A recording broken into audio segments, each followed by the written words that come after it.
Hello friends, Assalamualaikum. Welcome back to Genius Language Club at English Alphabet. I'm Sarika from Chattogram. So friends, today I come back with gender, introduction and classification. Okay, let's get started. So first of all, gender কাকে বলে? Gender অর্থ তো আমরা জানি লিঙ্গ। লিঙ্গ কাকে বলে? যে শব্দ দ্বারা স্ত্রী পুরুষ উভয় বা জড় পদার্থ বোঝানো হয় তাকে জেন্ডার বলে। ওকে, ইংরেজিতে জেন্ডার কয় প্রকার? ইংরেজিতে জেন্ডার 4 প্রকার। কয় প্রকার? 4 প্রকার। 1. Masculine gender, 2. Feminine gender, 3. Neutral gender, 4. Common gender. 1.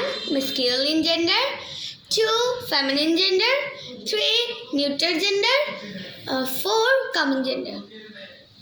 So next, masculine gender কাকে বলে? যে নাউন বা প্রোনাউন দ্বারা শুধুমাত্র পুরুষ জাতিকে বোঝায় তাকে masculine gender বলে। যেমন বয়, ফাদার, লায়ন,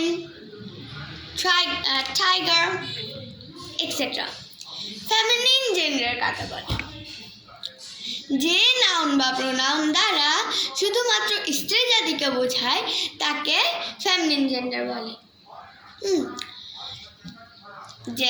যেমন girl, Tigress, queen, lioness, etcetera. 3 নম্বর লিঙ্গ কি ছিল? Neutral gender.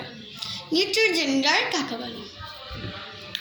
যে নাউন বা প্রোনাউন দ্বারা স্ত্রী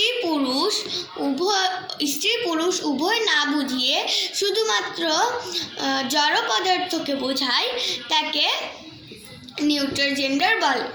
যেমন chair, table, door, etcetera. 4 number gender common gender. Common gender কাকে বলে? যে নাউন বা প্রোনাউন দ্বারা স্ত্রী পুরুষ উভয় লিঙ্গ বোঝায় তাকে কমন জেন্ডার বলে। যেমন চাইল্ড, ফ্রেন্ডস, স্টুডেন্ট, এক্সেট্রা।